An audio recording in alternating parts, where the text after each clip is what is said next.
SM Store, amanah dalam muamalah. Wa na'udzu billahi min syururi anfusina wa min sayyiati a'malina. May yahdihillahu fala mudilla lahu wa may yudlil fala hadiya lahu. Asyhadu an la ilaha illallah wahdahu la syarika lahu wa asyhadu anna Muhammadan abduhu wa rasuluh. Ya ayyuhalladzina amanu taqullaha haqqa tuqatih wa la tamutunna illa wa antum muslimun. Ya ayyuhan nasu taqu rabbakumul ladzi khalaqakum min nafsin wahidah wa khalaqa minha zawjaha wa bassa minhuma rijalan katsiran wa nisaa'a wattaqullaha alladzi tasaaluna bihi wal arham innallaha kana 'alaikum raqiba. Ya ayyuhalladzina amanu taqullaha wa qulu qawlan sadida yuslih lakum a'malakum wa yaghfir lakum dhunubakum wa may yuti'illaha wa rasulahu faqad faza fawzan 'azima. Amma ba'd, fa inna asdaqal haditsi kitabullah wa khairul huda hudan nabiyyi sallallahu alaihi wasallam wa syarrul umuri muhdatsatuha wa kullu muhdatsatin bid'ah wa kullu bid'atin dhalalah wa kullu dhalalatin finnar. Para hadirin kaum muslimin dan muslimah, para peserta i'tikaf yang Allah muliakan, alhamdulillah pada pagi hari ini kita masih diberikan kesempatan, masih diberikan pertolongan dan taufik oleh Allah untuk melaksanakan berbagai macam ibadah, di antaranya ibadah puasa, ibadah i'tikaf, dan ibadah-ibadah yang lain, termasuk ibadah yang mulia yaitu thalabul ilm, yaitu menuntut ilmu. Dan senantiasa kita memohon kepada Allah ilmu yang bermanfaat, dan kita berlindung kepadanya dari ilmu yang tidak bermanfaat. Allahumma 'allimna ma yanfa'una wanfa'na bima 'allamtana wa zidna ilma. Kita akan membahas hadis yang ke-6 dari Arba'una Hadisan fit Tarbiyati wal Manhaj. Hadis yang ke-6 dari buku 40 hadis berkaitan dengan tarbiyah, pendidikan dan tentang manhaj, yang disusun oleh Syekh Abdul Aziz As-Sadahan hafidhahullahu ta'ala. Hadis yang ke-6 ini berkaitan tentang pentingnya menikah bagi para pemuda yang sudah mampu untuk menikah. Dan hadis ini nanti mengajarkan kepada kita bagaimana Islam sangat memperhatikan masa-masa muda. Islam sangat memperhatikan tentang pemuda. Ya, karena pemuda ini kan generasi penerus bagi kaum muslimin. Jadi kalau anak muda ini jauh dari agama, tidak paham akan agamanya, maka anak muda ini akan gampang dirusak sama orang-orang yang enggak senang dengan Islam. Dan kita bisa lihat bagaimana musuh-musuh Islam itu mereka tidak henti-hentinya untuk merusak pemuda kaum muslimin, merusak pemudinya, merusak anak-anak mudanya dengan tontonan, dengan tayangan-tayangan, dengan berbagai macam hal. Yang penting bagaimana mereka, anak-anak muda ini jauh dari agama, jauh dari ilmu, jauh dari ibadah kepada Allah Subhanahu wa taala. Ya. Ini tentang hadis yang ke-6 yang akan kita bahas. Al-hadisu as-sadisu. Hadis yang ke-6, beliau yaitu penulis Asy-Syaikh Abdul Aziz As-Sadahan hafizahullah membawakan hadis yang diriwayatkan oleh Abdullah bin Mas'ud radhiyallahu taala anhu. Abdullah bin Mas'ud radhiyallahu anhu, semoga Allah meridhai beliau, Abdullah bin Mas'ud berkata, qala Rasulullah sallallahu alaihi wasallam, Rasulullah sallallahu alaihi wasallam bersabda, ya ma'syarasy syabab ya ma'syarasy syabab man istata'a minkumul ba'ata falyatazawwaj fa innahu aghaddu lil basari wa ahsanu lil farji wa man lam yastati' fa alaihi bis shaumi fa innahu lahu wija'un. Yang artinya ya ma'syarasy syabab, wahai para pemuda, wahai anak-anak muda. Jadi Nabi SAW memanggil, menyeru, mengajak, menganjurkan, memotivasi.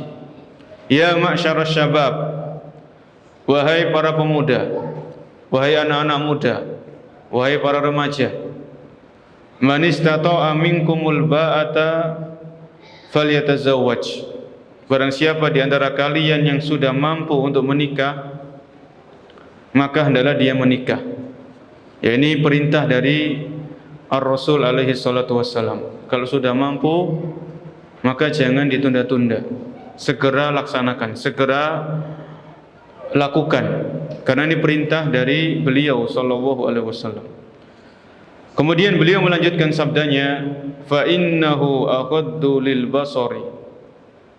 Karena dengan menikah itu akan lebih menjaga pandangan. Wa ahsanu lil farji, dan lebih menjaga kemaluan. Wa man lam yastati', barang siapa yang belum mampu untuk menikah, fa alaihi bis shaumi, maka hendaklah dia berpuasa. Fa innahu lahu wija'un, karena puasa itu adalah tameng untuk menahan syahwat yang dimiliki oleh seseorang. Hadis ini diriwayatkan oleh akhrajahu Ahmad wasyaikhan wal arba'ah. Jadi hadis ini diriwayatkan oleh Imam Ahmad, diriwayatkan oleh Imam Bukhari dan Muslim dan imam-imam yang lainnya. Hadisnya hadis yang sahih. Kita bahas apa yang disampaikan oleh Nabi SAW sebagaimana penjelasan para ulama, yaitu Syekh Abdul Aziz As-Sadqan. Beliau mengatakan fihi, dalam hadis ini, anna marhalatas syababi akhsabu marakhilil umri. Di dalam hadis ini terdapat pelajaran, terdapat faedah bahwasanya masa muda ini masa emas dari umur seorang manusia. Saya ulangi, faedah yang pertama, pelajaran yang pertama, masa muda itu masa keemasan dari umur seorang muslim atau seorang muslimah. Ya, masa muda ini tidak lama. Jadi masa muda ini adalah masa puncak-puncaknya seseorang itu memiliki kekuatan, memiliki ketangkasan. Mau ibadah ini, mau ibadah itu gampang. Beda dengan orang-orang yang sudah lanjut usia, sudah lansia misalnya. Ya, sulit. Orang-orang lansia itu mungkin ada di antara mereka yang matanya sudah rabun, mungkin jalannya tidak cepat seperti anak-anak muda. Ya, mau puasa sunnah itu berat, mau sholat malam juga berat. Ini orang yang sudah lanjut usia. Walaupun ada ya orang-orang lansia, mereka tetap rajin ibadah, semangat itu masih ada juga seperti itu. Ya.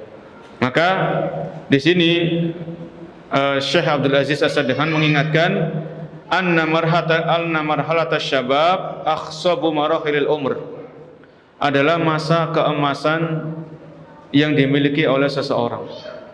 Kalau kita perhatikan ya, kalau kita perhatikan bulan di langit, bulan di langit itu, mohon maaf anak-anak kecil di belakang bisa lebih ditenangkan bagi ibu-ibu. Jadi yang memiliki anak kecil bisa lebih dijaga untuk ketenangannya. Jadi kalau kita lihat bulan itu kan mulai dari bulan sabit, kemudian jadi bulan apa? Bulan purnama gitu ya. Kemudian kembali bulan sabit. Jadi bulan sabit ini seperti anak-anak kecil, balita, anak-anak. Kemudian bulan purnama ini umpamanya seperti anak-anak muda. Ya. Kemudian kembali menjadi bulan sabit ini seperti orang-orang lansia. Ini disebutkan dalam Al-Quran, latar kabun natobakon antobak. Kalian akan menemui marhala demi marhala, fase demi fase. Kalau orang itu dipanjangkan umurnya oleh Allah Subhanahu Wa Taala, maka orang itu akan menemui fase demi fase. Fase kanak-kanak, fase balita, ya terus kemudian remaja, pemuda. Itu fase demi fase akan ditemui sama orang ini. Maka kalau kita merasa masih di umur-umur masa muda, maka ini perhatikan. Masa muda ini sampai kapan? Disebutkan oleh Al-Imam An-Nawawi dan para ahli ilmu yang lainnya, kurang lebih masa muda itu, kata beliau,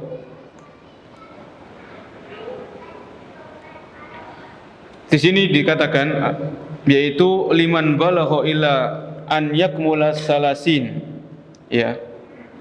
Jadi masa muda itu kata para ulama, mulai orang itu balik sampai umur 30 tahun. Ya. Huwa ismun liman balagha ila an yakmula salasina. Kemudian qala al-Qurtubi fil Mufhim yuqalu lahu hadasun ila sittati asyara sanatan summa syaba ila isnain wa salasina summa kahula. Qala Nawawi al-asahhu al-mukhtar anna syab man balagha wa lam yujawiz as-salasin. Jadi Imam Nawawi rahimahullah itu beliau menguatkan pendapat ini, memang ada perbedaan pendapat masa muda itu sampai umur berapa kalau dari segi bahasa Arab, ya. Imam Nawawi anna syab man balagha, anak muda itu dihitung ketika dia sudah balik, itu dia mulai masa muda, ya. Walam yujawiz as-salasin, dan tidak melampaui 30 tahun. Jadi kalau 31 ini bukan lagi masa muda. Ini menurut bahasa Arab, ya.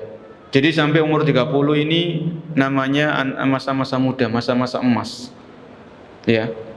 Kemudian umur 30 sampai 40 itu namanya kahlun, kaf ha lam, ya. Sebagaimana disebutkan dalam Al-Qur'an wa yukallimun nasa fil mahdi wa kahla. Kahla ini adalah masa-masa 30 sampai 40 tahun. 40 sampai 50 namanya syaikhun. Syekh itu orang tua, ya,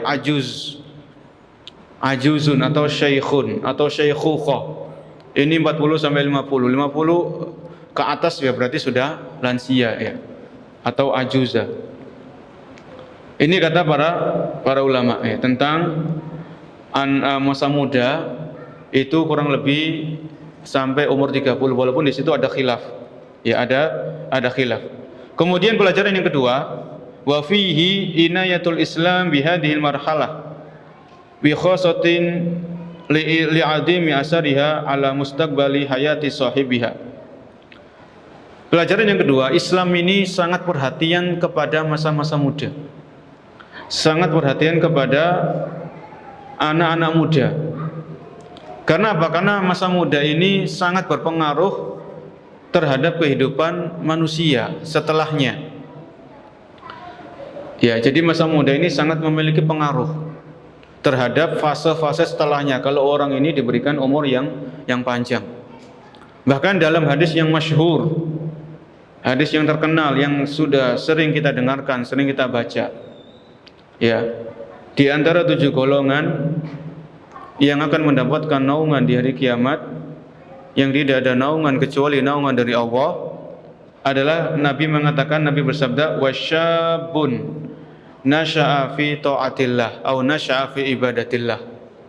Di antara 7 golongan yang akan mendapatkan naungan di hari kiamat, yang dimana pada hari itu matahari didekatkan, ya, matahari itu didekatkan di kepalanya manusia, dan itu sangat kepayahan, sangat kegerahan, sangat kepanasan. Wong sekarang ini matahari yang masih jauh dari kepala kita itu sudah kita merasakan kegerahan.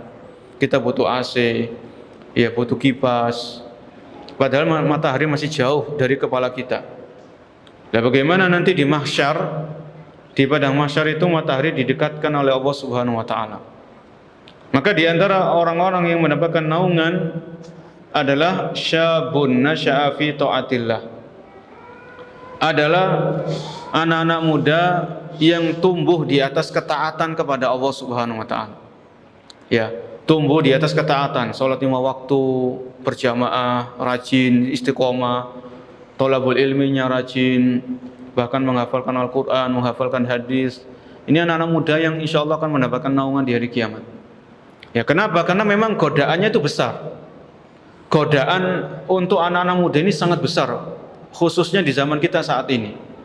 Ya, godaan syubhat, godaan syahwat itu luar biasa. dengan gadgetnya, dengan medsosnya atau sosmednya, itu luar biasa. Itu nggak bisa kita ingkari. Ya. Dan kalau kita lihat anak-anak muda dengan taufik dari Allah, dengan karunia dan pertolongan dari Allah, mereka itu bisa rajin beribadah dengan godaan yang luar biasa. Ini namanya luar biasa namanya. Ya, ini tidak gampang. Jadi anak muda itu untuk bisa rajin ibadah, dia harus melawan syahwatnya, melawan hawa nafsunya. Ya. Banyak anak-anak muda kalau kita keluar dari masjid, kita keluar dari rumah, banyak anak-anak muda itu yang mereka belum mendapatkan hidayah dari Allah Subhanahu wa taala. Mereka menghabiskan waktunya untuk nongkrong. Kalau orang Jawa itu mengatakan cangkruk, ya, untuk bermain musik. Ya, enggak jelas, seolah-olah mereka enggak punya arah dalam hidup ini. Yang penting ngalir gitu aja. Enggak ada yang mengarahkan mereka, enggak ada yang memberikan pendidikan kepada mereka. Mereka dilepas sama orang tuanya dan sebagainya. Ya. Padahal mereka, kita yakini mereka umat Islam, mereka kaum muslimin. Mereka saudara-saudara kita. Ya. Dan alhamdulillah juga saat ini ada penggiat-penggiat dakwah, ya, penggiat-penggiat dakwah yang mereka itu merangkul anak-anak muda.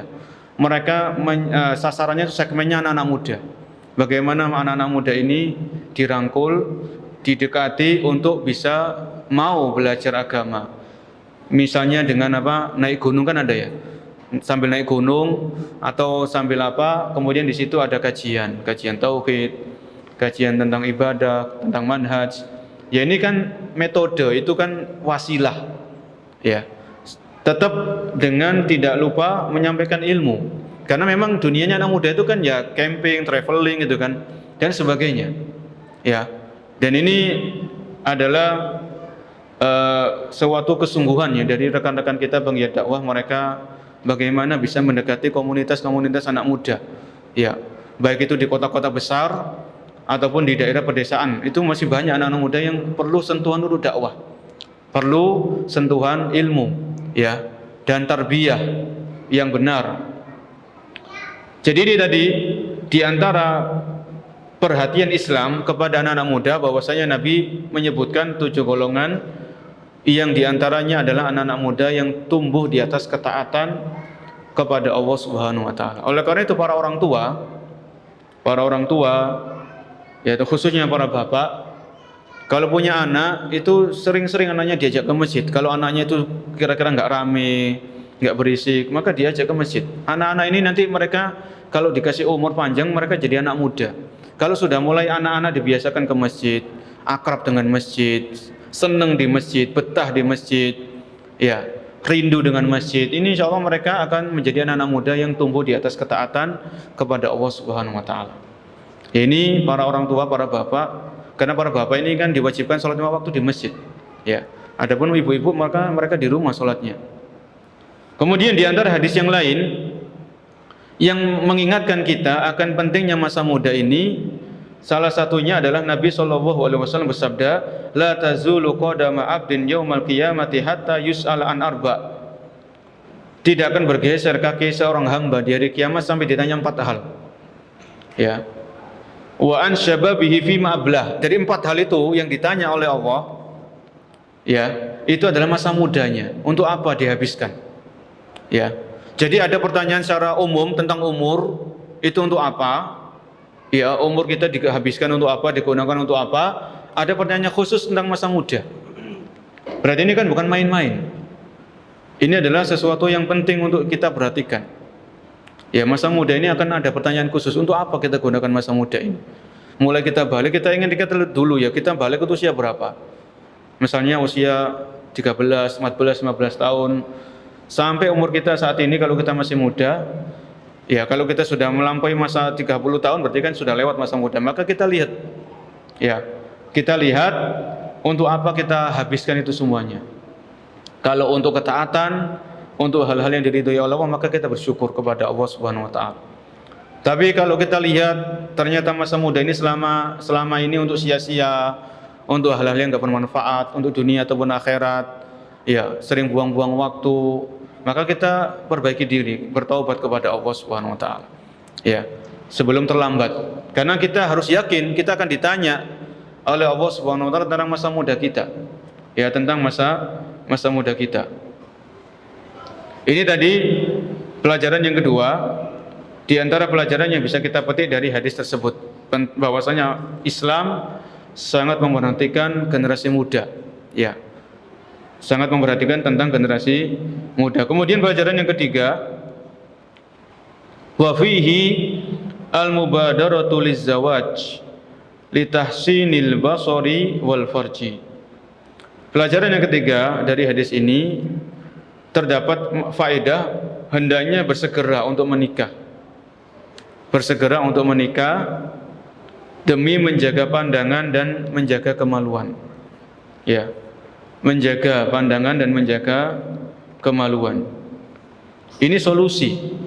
Jadi Nabi SAW 14 abad yang lalu sudah memberikan jalan keluar, memberikan solusi bagaimana anak-anak muda ini, kalau mereka sudah mampu, dalam artian mampu di sini mampu untuk punya biayanya, biaya untuk pernikahan, ngurus surat nikahnya, kemudian walimah. Walimah itu kan nggak harus yang mewah-mewah ya. Walimah itu pokoknya sederhana. Yang penting itu kita ngasih tahu orang kalau kita tuh sudah nikah gitu loh. Aulim walau bisyatin. Pernah suatu saat dalam sejarah itu Abdurrahman bin Auf radhiyallahu anhu ketika beliau hijrah ke Madinah, kan beliau awalnya kan hijrah ke Madinah itu beliau nggak bawa apa-apa, nggak bawa duit, nggak bawa dinar, nggak bawa dirham, cuman pakaian yang menempel di tubuhnya itu saja. Ya akhirnya ada seorang sahabat Sa'ad bin Rabi' kalau nggak salah itu menawarkan separuh hartanya untuk dikasihkan kepada Abdurrahman bin Auf. Kemudian Sa'ad bin Rabi' ini punya beberapa istri, mau diceraikan untuk dinikahi sama Abdurrahman bin Auf, tapi Abdurrahman bin Auf tidak menerimanya. Ya, barakallahu fi ahlika wa malik. Abdurrahman bin Auf mendoakan semoga Allah memberikan keberkahan kepada hartamu dan keluargamu. Mendoakan Sa'ad bin Rabi' tadi. Akhirnya Abdurrahman bin Auf beliau minta tunjukkan aku pasar, di mana pasar di sini. Akhirnya beliau dagang, Allah kasih kesuksesan dalam perniagaan beliau radhiyallahu anhu. Setelah beliau sukses dagang, beliau nikah. Ya beliau nikah itu beliau belum ngasih tahu kepada Nabi dan para sahabat yang lain. Akhirnya ketika Abdurrahman bin Auf ini ketemu sama Nabi, beliau agak kemalu-maluan, agak malu gitu, agak sungkan kalau orang Jawa itu. Akhirnya ditanya sama Nabi, kenapa Abdurrahman bin Auf menceritakan saya sudah nikah. Kemudian Nabi mengatakan aulim walau bisyatin, adakan walimah. Walaupun hanya menyembelih 1 ekor kambing. Ya 1 ekor kambing kan berapa sih? 3 juta ya. 3 juta atau lebih lah, masanya itu berapa? Insyaallah bisa, itu murah meriah. Ya, tidak harus pakai tenda, pakai terok, pakai apa, enggak harus seperti itu ya. Yang penting itu orang itu tahu kalau kita sudah nikah itu aja. Supaya mereka enggak suudzon sama kita gitu kan. Tujuannya supaya mereka tuh enggak suudzon sama kita, gitu aja. Makanya di sini disyariatkannya ada walimah aulim walau bisyatin. Ya. Ini tadi yaitu al-mubadaratu liz-zawaj, bersegera untuk melaksanakan pernikahan karena itu lebih menjaga pandangan dan menjaga kemaluan. Bagaimana dulu sempat kita waktu di kuliah di Jakarta di Libya itu suka namanya diskusi gitu. Mana yang lebih utama dirosah dulu sampai selesai baru nikah atau al-jam'u baina ad-dirasah waz-zawaj. Itu sering kita diskusi gitu sama teman-teman sampai adakan pertemuan dihadiri banyak mahasiswa gitu.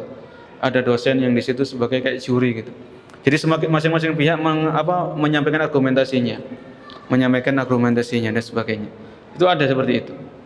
Yang penting lihat dari orangnya masing-masing ya. Setiap orang itu beda-beda. Setiap individu itu nggak bisa disamakan. Ya, ada orang yang memang masih kuat menahan syahwatnya. Dia masih mampu. Ya, akhirnya dia tidak menikah dulu, dia selesaikan kuliahnya, baru dia nanti menikah. Ada yang memang orang sudah tidak kuat dan sebagainya karena banyak godaan, banyak kalau dia lagi ada waktu luang itu pikiran aneh-aneh itu masuk ke otaknya itu.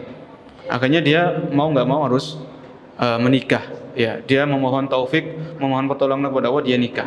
Ya, ini kembali kepada masing-masing orang.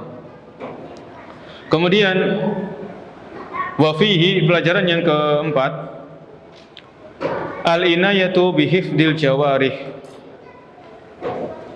fahiya ni'matun ala sahibiha in ar'aha haqqa ri'ayatiha faqad takunu nikmatan in ahmala amroha.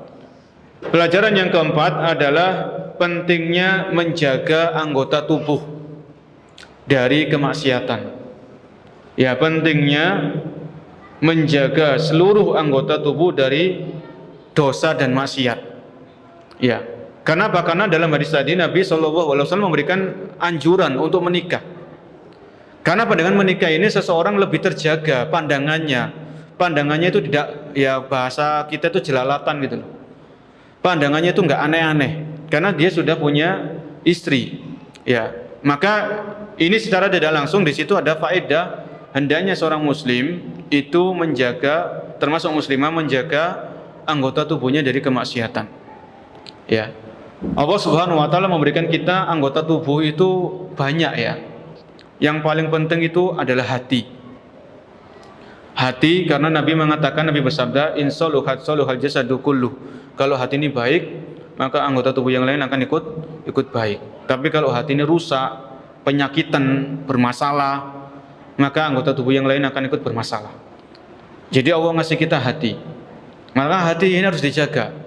Hati ini berpotensi untuk maksiat. Maksiatnya hati itu bagaimana? Ya hasad, ya ujub, ya riya, sum'ah, ya sombong, pelit. Itu maksiat-maksiat hati ya. Sadar atau tidak itu harus kita waspadai hati ini. Kemudian anggota tubuh yang lain yang berpotensi maksiat itu adalah lisan. Ya, lisan. Jadi kalau kita urutkan ya, kalau kita bikin skala prioritas, hati ini nomor 1. Karena dalilnya jelas.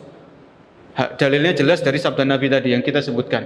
Ada dalam Arba'in Nawawi hadis yang ke-7 kalau salah itu. Yang kedua itu lisan. Yang harus dijaga itu lisan. Karena lisan ini paling mudah digerakkan. Paling mudah digunakan ini lisan. Ya. Termasuk lisan adalah tulisan. Jari jemari ini harus dijaga. Makanya banyak sekali dalil-dalil dari Al-Quran ataupun dari As-Sunnah tentang pentingnya menjaga lisan. Sebagaimana disebutkan oleh Syekh Asad Khan, di antaranya dari firman Allah Subhanahu wa taala, "Ma yalfidu min qaulin illa ladaihi raqibun atid." Tidak ada suatu ucapan yang diucapkan, tidak ada suatu lafaz yang dilafadzkan, tidak ada suatu kata yang dikatakan kecuali ada malaikat yang raqib. Raqib itu mengawasi. Atid itu mencatat. Ya. Jadi raqib ini mengawasi dan atid itu mencatat. Ini buktinya, ini jelas ya dalilnya bahwasanya seorang muslim dan muslimah itu harus pandai-pandai menjaga lisan. Belum lagi sabda Nabi SAW, "Man kana yu'minu billahi wal yawmil akhir falyaqul khairan aw liyasmut." Barang siapa yang beriman kepada Allah, beriman kepada hari akhir, hendaklah dia berkata baik atau diam. Ini perintah menjaga lisan. Ya. Jadi anggota tubuh tadi yang harus kita jaga setelah hati adalah lisan. Kemudian yang ketiga adalah kedua mata atau penglihatan. Ya. Yang keempat adalah pendengaran. Ya. Ini yang keempat adalah pendengaran. Kemudian yang kelima adalah kemaluan. Yang keenam kedua tangan, yang ketujuh kedua kaki. Ini semuanya harus dijaga ya. Harus dijaga. Dan ini sebetulnya saling berkaitan para hadirin sekalian. Kalau kita ingin menjaga hati, itu kita harus menjaga penglihatan dan pendengaran. Misalnya begini, kalau kita suka sosmed, kalau kita suka medsos, dengan YouTube-nya, dengan Facebook-nya, dengan Instagram-nya, maka saring ya, YouTube yang kita lihat itu harus yang bermanfaat, dunia ataupun akhirat. Harus seperti itu, jangan sekali-kali kita menyibukkan dengan hal-hal yang nggak ada manfaatnya. Itu akan masuk ke hati kita, masuk ke alam bawah sadar kita. Kita mikir ini, kita lihat tadi ini, akhirnya masuk. Ya, akhirnya hati kita terpengaruh, pikiran kita terpengaruh. Itu kalau yang kita lihat, yang kita dengar itu yang aneh-aneh, yang nggak bermanfaat, apalagi jelas-jelas diharamkan, itu hati-hati. Ya, jadi perintah menjaga hati itu harus kita menjaga pendengaran dan menjaga penglihatan. Apa yang kita lihat, apa yang kita dengar itu masuk ke dalam hati kita. Kalau yang kita lihat itu misalnya kitab-kitab para ulama, kita suka baca, ya, kita suka lihat situs-situs yang bermanfaat, yang di situ itu ada ilmunya, itu insya Allah hati kita akan memikirkan itu. Ya. Begitu juga pendengaran. Kalau kita suka mendengarkan Al-Quran, mendengarkan murattal, mendengarkan kajian, mendengarkan hadis-hadis Nabi, maka pikiran kita, hati kita mikirnya ya ke situ. Ya. Jadi ini saling berkaitan. Kalau kita diperintahkan menjaga hati, berarti kita perlu menjaga penglihatan dan pendengaran. Karena yang masuk ke hati itu melalui mata dan telinga kita, itu masuk ke hati kita. Hati itu kan kayak wadah gitu. Wadah. Jadi kita mau isi apa hati ini? Ya. Ini harus diperhatikan. Jadi pelajaran yang keempat adalah pentingnya menjaga seluruh anggota tubuh dari kemaksiatan. Karena seluruh anggota tubuh ini sangat-sangat berpotensi, sangat berpeluang untuk bermaksiat. Di sini beliau Syekh Asad dengan membawakan beberapa ayat. Di antaranya adalah firman Allah, wa inna alaikum lahafidhin kiraman katibin. Wa inna alaikum lahafidhin. Sesungguhnya kalian wahai manusia itu ada malaikat yang menjaga. Ya, kiraman, malaikat yang mulia, katibin yang mencatat. Ya. Jadi malaikat-malaikat ini disifati oleh Allah malaikat yang mulia dan malaikat yang mencatat. Ya. Jadi malaikat ini apa yang kita ucapkan, apa yang kita kerjakan itu yang dicatat. Kalau kita nggak mengucapkan, kita nggak melakukan, nggak dicatat sama malaikat. Ini namanya kiroman, malaikat yang mulia. Jadi bukan malaikat yang asal-asalan mencatat. Kita nggak ngomong kemudian dicatat, tidak. Ya, ini malaikat yang teliti, yang Allah ciptakan. Yang malaikat ini adalah teliti dia. Kiroman katibin. Ya. Kemudian ayat-ayat yang lain, di antaranya adalah firman Allah Subhanahu wa taala, "Qul lil mu'minina yahuddu min absarihim wa yahfadhu furujahum." Katakan kepada orang yang beriman agar mereka menjaga pandangan dan menjaga kemaluan mereka. Ya. Kemudian ayat yang lain, al-yauma nakhtimu ala afwahihim wa tukallimuna aydihim wa tashhadu arjuluhum bima kanu yaksibun. Al-yauma nakhtimu ala afwahihim. Pada hari kiamat mulut itu dikunci. Mulut ini enggak bisa ngomong. Ya. Wa tukallimuna aydihim, kemudian tangan-tangan ini yang berbicara. Wa tashhadu arjuluhum, kaki-kaki ini menjadi saksi. Jadi kalau kaki ini kita gunakan ketaatan, pergi ke masjid, pergi ke taklim, ya, pergi untuk silaturahmi, itu akan jadi saksi kita nanti. Wa tashhadu arjuluhum bima kanu yaksibun, terhadap apa yang dulu mereka kerjakan. Jadi kalau mulut sudah dikunci, yang jadi saksi itu tangan dan kaki, kita nggak bisa mengelak, kita nggak bisa mengingkari. Ini saksi yang paling kuat ya seperti itu, nggak bisa kita mengelak. Ya, belum lagi nanti di buku catatan amal, mali hadzal kitab la yughadiru shaghiratan wala kabiratan illa ahsaha. Buku apa ini? Tidak meninggalkan sesuatu yang kecil ataupun yang besar kecuali ada di dalamnya. Itu buku rapot kita nggak bisa mengelak, kita nggak bisa menghindar, mau kemana, kita nggak bisa mengingkari. Ini sudah jelas itu argumen yang kuat, kita nggak bisa untuk mengelaknya. Kemudian dalam ayat yang lain, waqalu li juludihim lima syahidtum alaina. Orang-orang itu mengatakan, jadi kulit-kulit ini bisa bicara nanti. Waqalu li juludihim, mereka berkata kepada kulit-kulit mereka, lima syahidtum alaina, kenapa kalian justru menjadi saksi bagi kami, bukan malah membela kami. Jadi orang-orang itu protes, orang-orang di hari kiamat itu. Kulit-kulitnya itu Allah jadikan kulit ini berbicara. Kulit-kulit ya, kulit sekarang benar mati. Tapi di hari kiamat Allah jadikan kulit ini bisa bicara. Makanya manusia itu mereka menyesal, kenapa kok kulit-kulit itu justru berbuat apa, menyaksikan, saksi bagi diri kita, bukan malah membela kita. Ya, wa qalu li juludihim lima syahidtum alaina qalu antaqana Allahu alladzi antaqa kullasyai. Ya. Allah lah yang membuat kami bicara, dan Allah Maha Kuasa membuat benda mati itu menjadi berbicara. Ya. Ini dalam Al-Qur'an banyak sekali ayat-ayat yang di situ Allah memerintahkan kita, memberikan pelajaran kepada kita untuk menjaga seluruh anggota tubuh kita dari dosa dan maksiat. Kemudian pelajaran yang lain, fihi adimu asaris sawmi fi igdadil basari wa tahsinil farji. Dalam hadis ini terdapat pelajaran tentang dampak yang sangat besar bagi ibadah puasa. Manfaat yang besar dari ibadah puasa, bahwasanya ibadah puasa ini bisa menjaga pandangan dan menjaga kemaluan. Jadi kalau anak-anak muda tadi sebagaimana kata Imam Nawawi, mulai dari anak itu balik sampai dia umur 30, kalau dia belum mampu nikah maka dia perbanyak puasa sunnah. Ya, perbanyak puasa sunnah. Dengan puasa ini tentunya puasa bukan hanya sekedar menahan makan dan minum ya. Tapi puasa yaitu menahan diri dari segala sesuatu yang diharamkan oleh Allah dan Rasulnya. Ya.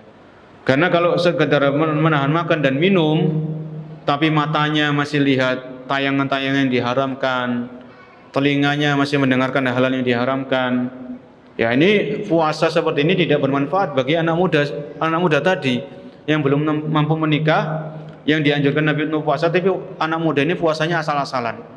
Yang penting dia menjaga diri dari makan dan minum dari terbitnya fajar sampai terbitnya matahari. Tapi matanya nggak dijaga, telinganya nggak dijaga, ini percuma. Ya, ini percuma.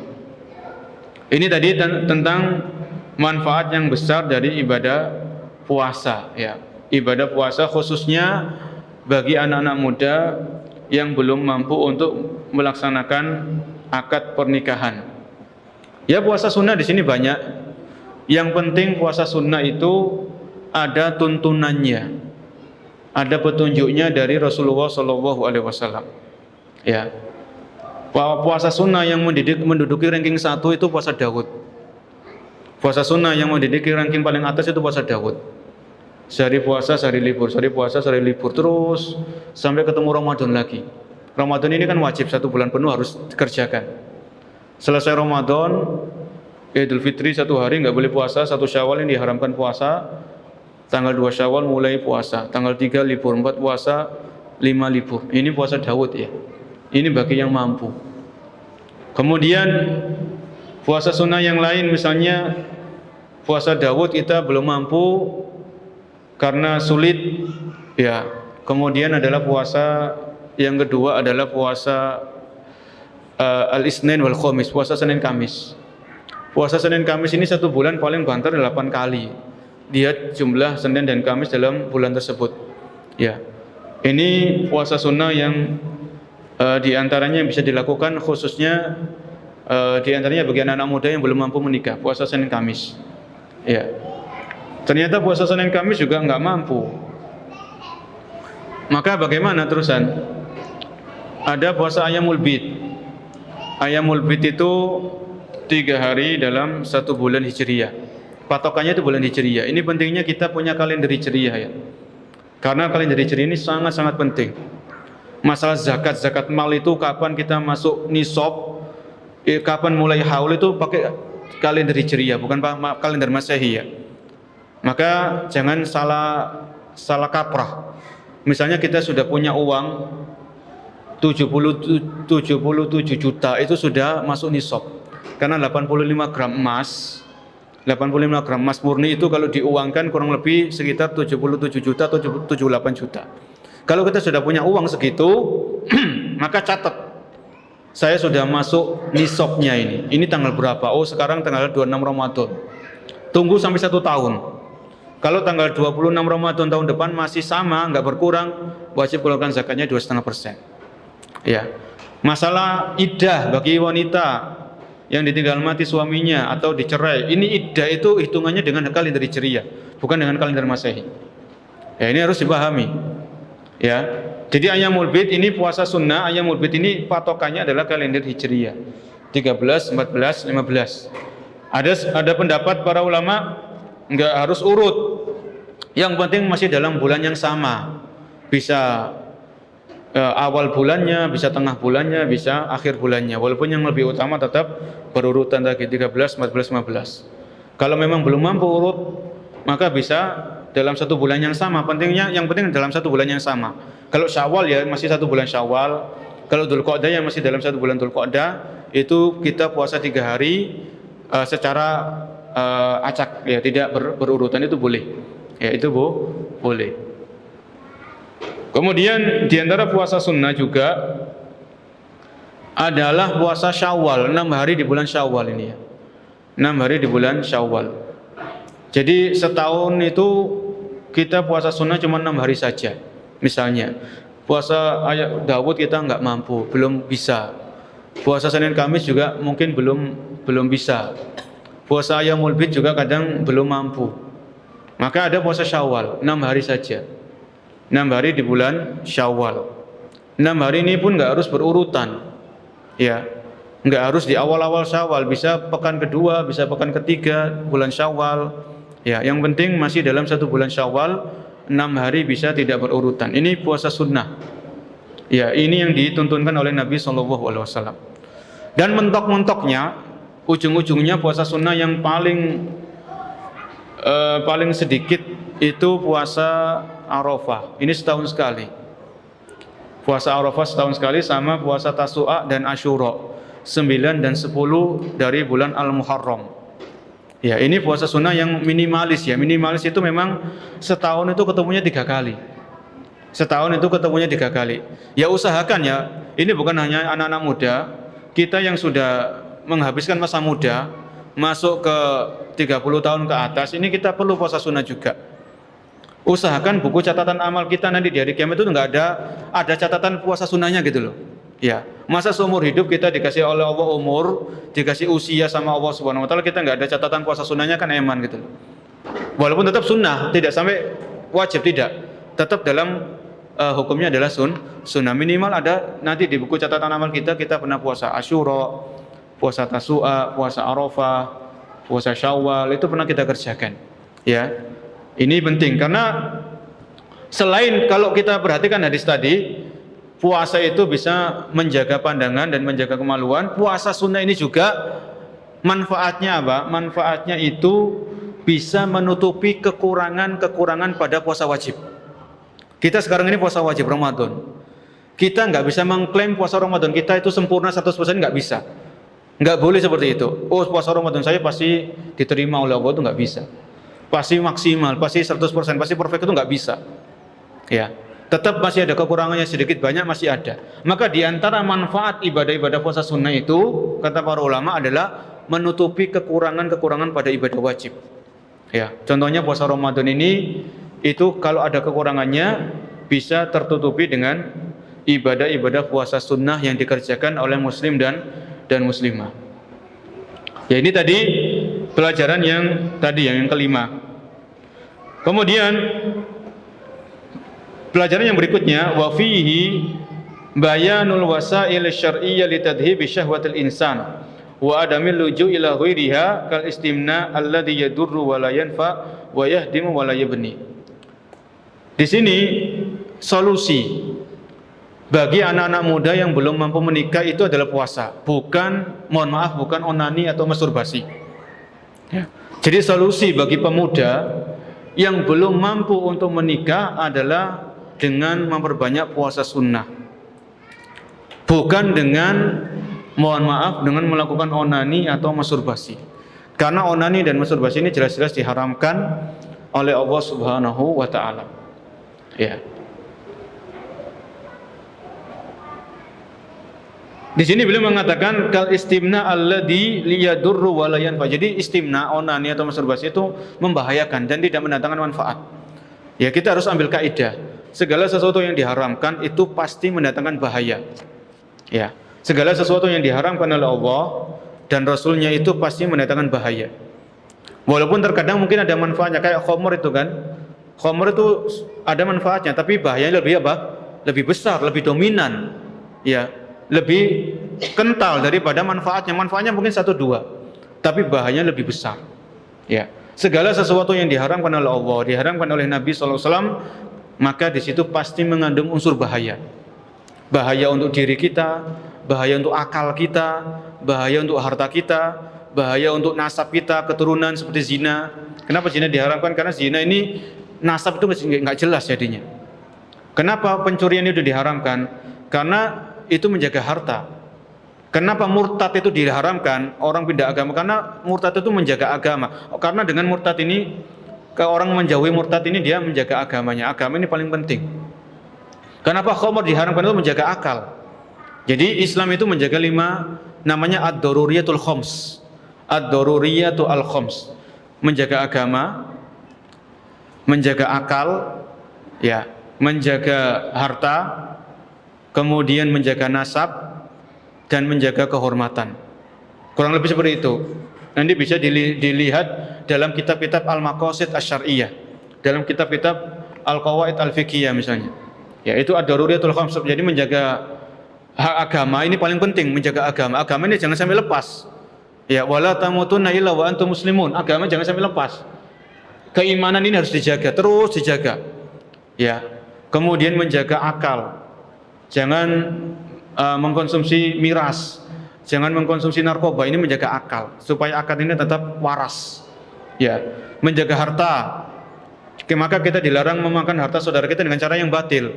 Ya. Dilarang menipu, dilarang mengurangi timbangan, curang dalam timbangan, karena itu masalah harta. Ya. Kemudian menjaga nasab, diharamkannya zina. Menjaga kehormatan, dilarang kita mencaci maki, membuli, mengejek, mengolok-olok. La yaskhar qaumun min qaumin. Ya, dilarang mengejek-ngejek, mengolok-olok, ini karena menjaga kehormatan. Ya, ini harus kita perhatikan. Dan juga bagi anak-anak muda ketika dia puasa sunnah, selain dia memperbanyak puasa sunnah, anak-anak muda ini yang belum mampu nikah ya khususnya ya, itu harus disibukkan dengan hal-hal yang bermanfaat. Harus sibukkan dengan hal-hal yang bermanfaat. Jangan sampai ada waktu luang. Ya. Jangan sampai waktu itu banyak kosongnya. Karena disebutkan para ahli ilmu ya, kalau kita manusia enggak disibukkan dengan hal bermanfaat, pasti kita disibukkan dengan hal-hal yang kurang bermanfaat atau bahkan hal-hal yang diharamkan. Ambil ini kaidah. Kalau seorang itu tidak disibukkan dengan perkara-perkara yang bermanfaat, maka dia akan disibukkan dengan perkara-perkara yang kurang bermanfaat atau perkara-perkara yang jelas-jelas diharamkan oleh Allah dan Rasulnya. Karena ada manusia itu dia nggak bisa meneng gitu ya, diem gitu aja. Pasti dia mikir ini, mikir itu, pasti dia ngomong ini, ngomong itu, pasti dia nulis ini, nulis itu. Namanya ada manusia itu nggak bisa diem. Ya, maka dia harus disibukkan. Kalau dia tidak disibukkan dengan hal yang bermanfaat, maka lihatlah, pasti orang ini disibukkan dengan hal yang kurang bermanfaat atau hal-hal yang diharamkan. Makanya Nabi SAW, ya beliau suri tauladan kita, beliau sangat cinta kepada umatnya, itu beliau memberikan wejangan, ikhris ala ma yanfa'uk wasta'in billah wala ta'jas. Bersemangatlah untuk melakukan apa-apa yang bermanfaat bagi Anda, dan minta tolonglah kepada Allah dan jangan lemah. Ya. Jadi kita diperintahkan oleh Nabi untuk mengisi waktu, mengisi usia, mengisi umur dengan hal yang bermanfaat. Hal-hal yang bermanfaat itu bagaimana? Hal-hal yang bermanfaat bagi kita itu yang pertama ilmu, yang kedua adalah amal. Ilmu, amal. Kemudian dakwah, kemudian sabar. Itu disebutkan dalam surat Al-Asr. Ilmu, amal, dakwah, sabar. Ilmu, amal, dakwah, sabar. Terus seperti itu, muter aja. Sibukkan kita dengan 4 hal tadi. Ilmu, belajar, murojaah, menghafal. Kemudian sudah tahu ilmunya, amalkan. Ya, laksanakan, kerjakan, praktekkan. Kemudian sudah itu dakwakan, sebarkan kepada orang. Kemudian yang keempat, sabar. Sabar dalam menuntut ilmu, sabar dalam mengamalkan ilmu, sabar dalam mendakwakan ilmu kita, sabar dalam keistiqomahan ini. Jadi manusia itu disibukkan dengan ini. Ini bermanfaat bagi kita. Itu pasti bermanfaat. Ya, pasti bermanfaat, ilmu, amal. Kemudian adapun hal-hal yang bermanfaat bagi dunia, ini kembali kepada diri kita masing-masing. Kalau kita suka otomotif, maka pelajari otomotif dengan baik dan benar. Pelajari secara mendalam. Apa namanya, orang itu mengatakan totalitas gitu ya. Kalau kita suka komputer, maka pelajari dengan baik. Itu bermanfaat bagi kita, bagi dunia kita. Kalau kita suka jahit, kita suka masak, pelajari dengan baik dan benar, secara mendalam, secara detail ilmunya. Ya. Kita bisa cari dunia, cari maisha dengan ilmu tersebut, itu nggak masalah. Yang penting bermanfaat dunia ataupun akhirat. Ya, jadi anak muda itu harus disibukkan. Jangan banyak bengong, jangan banyak ngelamun, jangan banyak waktu kosong, waktu luang, itu bahaya. Serius ini bahaya ya, bahaya. Ya, Nabi SAW itu pernah menjelaskan di antara nikmat yang paling banyak dilalaikan oleh manusia dan nikmat sehat dan nikmat apa? Waktu luang kan? Nikmat sehat, nikmat waktu luang. Sehat itu akan terasa kalau kita jatuh sakit. Waktu luang akan terasa kalau kita sibuk. Jadi kalau orang sudah nikah itu jangan dikirakan nggak bisa jadi orang sudah nikah itu sibuk. Sibuk cari nafkah, sibuk cari maisha, sibuk dengan hubungan dengan mertua, dengan saudara ipar. Banyak hubungan-hubungan sosial itu banyak. Ya. Jadi mumpung masih muda, saya belum nikah, maka saya sibukkan dengan ilmu, dengan amal, dengan dakwah sesuai kemampuan saya. Itu terus seperti itu ya. Terus seperti itu. Harus disibukkan. Harus disibukkan dengan hal-hal yang bermanfaat, hal-hal yang positif. Ya. Kalau tidak seperti itu, maka yakinlah kita akan disibukkan dengan hal-hal yang kurang bermanfaat.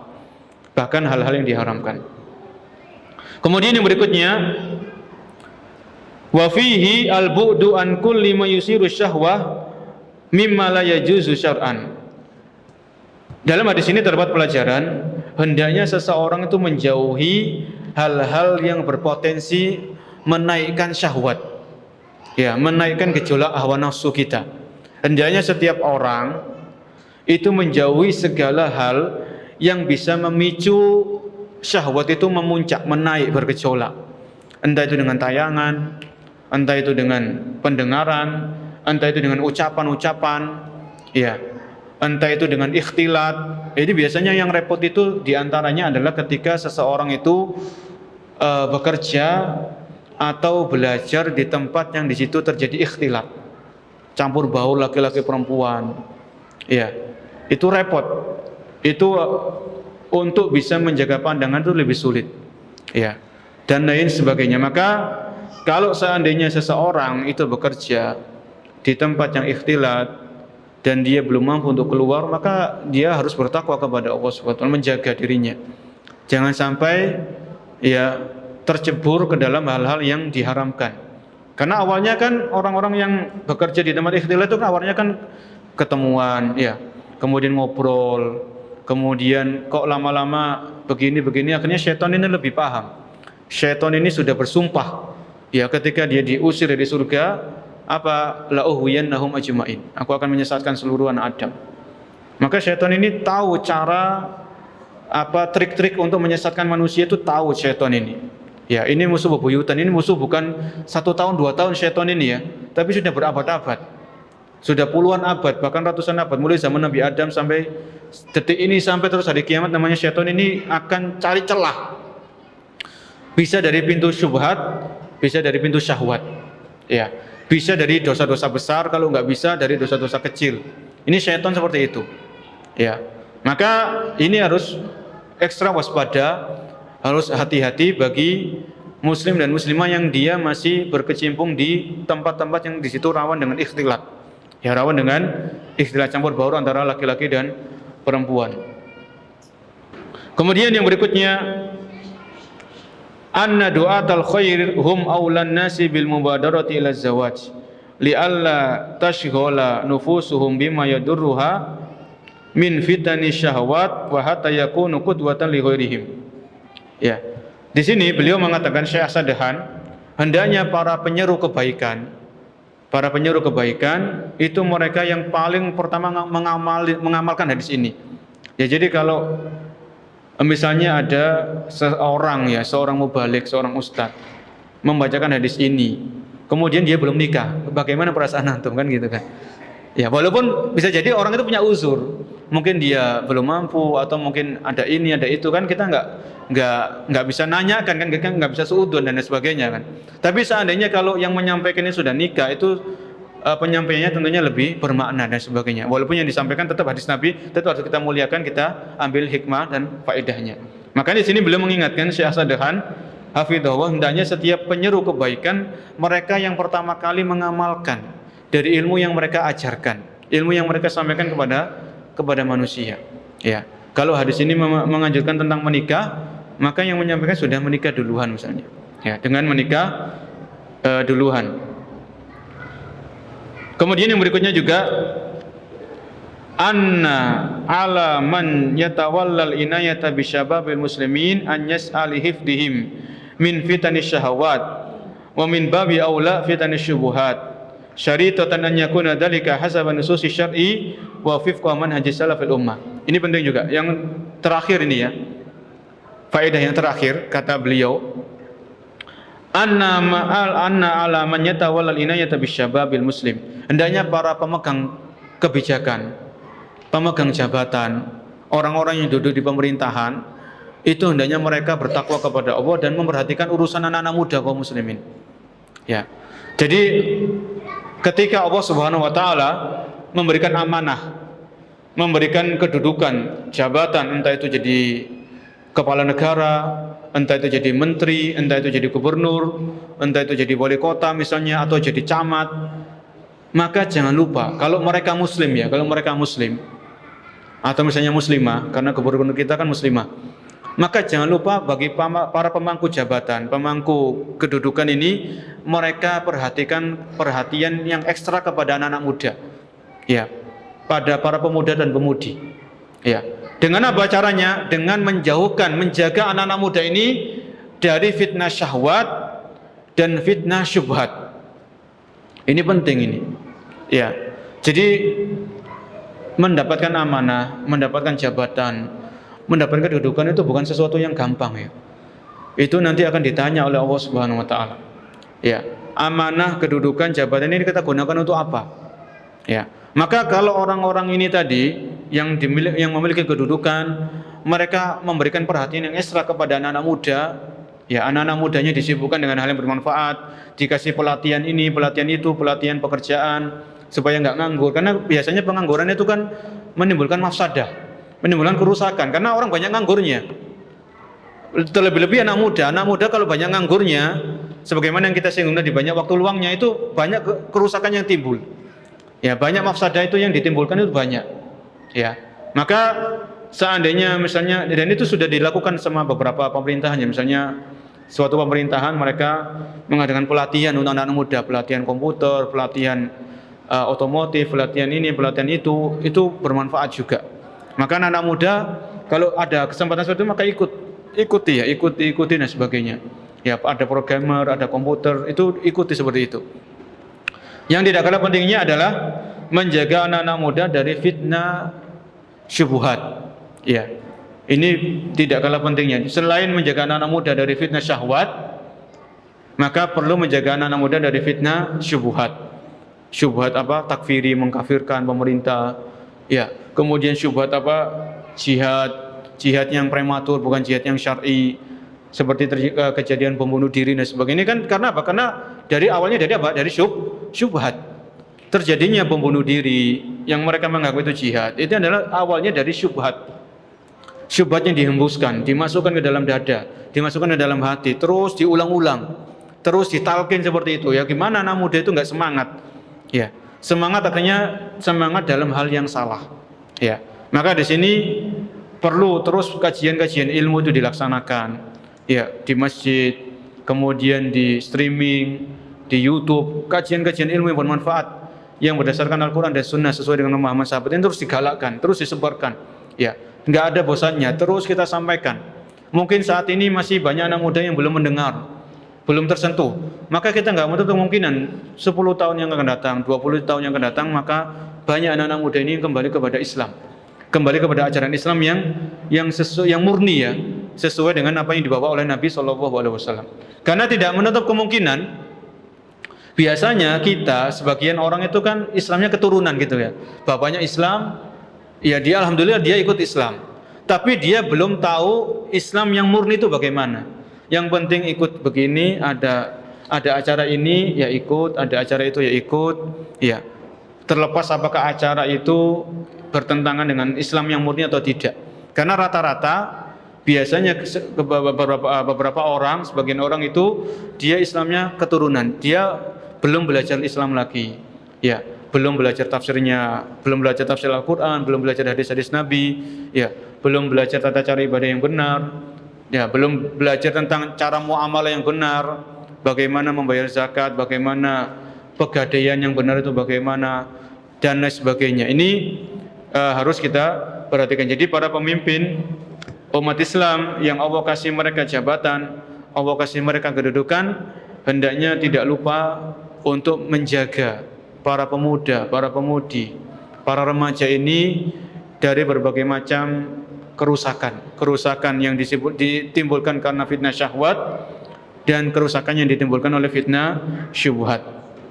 Mungkin ini tadi beberapa pelajaran ya yang bisa kita ambil dari satu hadis ini, yaitu hadis yang ke-6 dari kitab Arba'una Hadisan fit Tarbiyati wal Manhaj. Yang kesimpulannya, para hadirin yang Allah muliakan, kesimpulan dari hadis ini, hendaknya orang yang mampu menikah maka dia bersegera untuk menikah, ya, bersegera untuk menikah. Ngomong kepada bapaknya, "Pak, saya ingin menikah," gitu. Loh, nanti bagaimana? Ya dijelaskan kepada orang tuanya. Jelaskan kepada orang tuanya. Insya Allah orang tua itu ingin yang terbaik untuk anaknya. Setiap orang tua itu menginginkan yang terbaik untuk anaknya. Ya, jadi kalau anaknya sudah menyampaikan kepada orang tuanya ingin menikah, maka orang tua itu perlu mendukung. Orang tua itu sebisa mungkin mendukung. Jangan malah mempersulit, ya. Apalagi menghalang-halangi anaknya untuk menikah. Ya, Allah Subhanahu Wa Taala zat yang maha memberikan rezeki. Ya, Allah yang sudah menentukan jatah rezeki, maka tidak ada orang itu kelaparan karena dia sudah nikah, ya, nggak bisa makan dan sebagainya. Maka ini harus kita tanamkan bahwasanya Allahu Ar-Razzaq, Ar-Razik, Innallaha huwar Razzaqu dzul quwwatil matin. Ya, sesungguhnya Allah zat yang maha memberikan rezeki. Maka mintalah kepada Allah rezeki yang halal dan berkah. Mungkin ini yang bisa kita sampaikan. Semoga bermanfaat dan bisa kita ambil hikmah dan faedah-faedah dari hadis ini. Kita cukupkan, kita akhiri. Subhanakallah wa bihamdika asyhadu an la ilaha illa anta astaghfiruka wa atubu ilaik. Wassalamualaikum warahmatullahi wabarakatuh.